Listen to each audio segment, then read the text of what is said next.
नमस्कार बंधु, स्वागत आपनku मोर एई आ गोटे नुआ अध्याय रे। तो आमे पूर्व अध्याय रे जानिथिले देखिनियो स्वप्न फल। आज आमे एई अध्याय रे जानिबा झिटिपिटी जाहा कहे।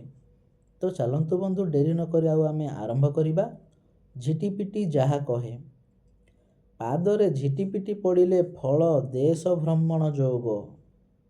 आगकु जिबा, पाद तलरू ऊर्ध्व दिगरे पड़िले फल अमंगलर कारण। आगकु जिबा, सम्मुख भागरे पड़िले फल जानवाहन प्राप्ति जोग। आगकु जिबा,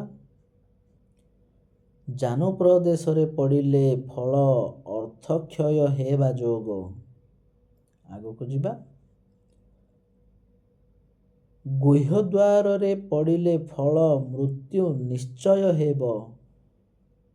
आगकु जिबा, अंडा उपरे पड़िले फल नूतन वस्त्र प्राप्ति रे जोग।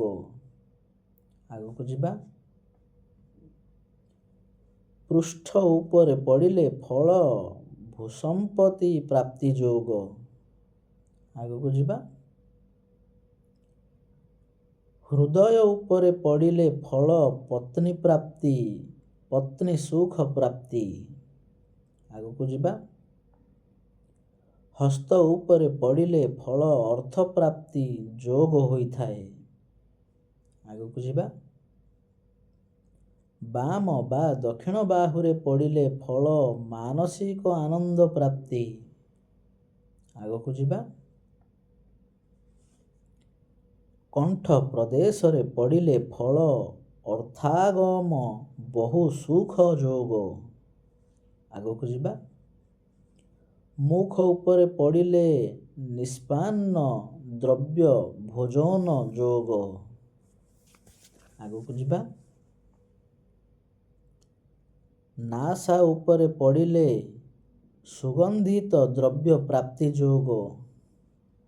आगकु जिबा, बक्ष पिंजरा उपरे पड़िले बंधुंकर मिलन जोग। आगकु जिबा, कान उपरे पड़िले समस्त अलंकार प्राप्ति जोग। आगकु जिबा, मथा उपरे पड़िले राज्य प्राप्ति सम जोग मिली थाए। तो बंधु, आज आमे जानिले झिटिपिटी जाहा कहे। आज पई एतिकी। आमे आगामी वीडियो रे जानिबा सबु नारी मानंकर मने रखिबा कथा। तो सेई पर्यंत रहुछि। नमस्कार।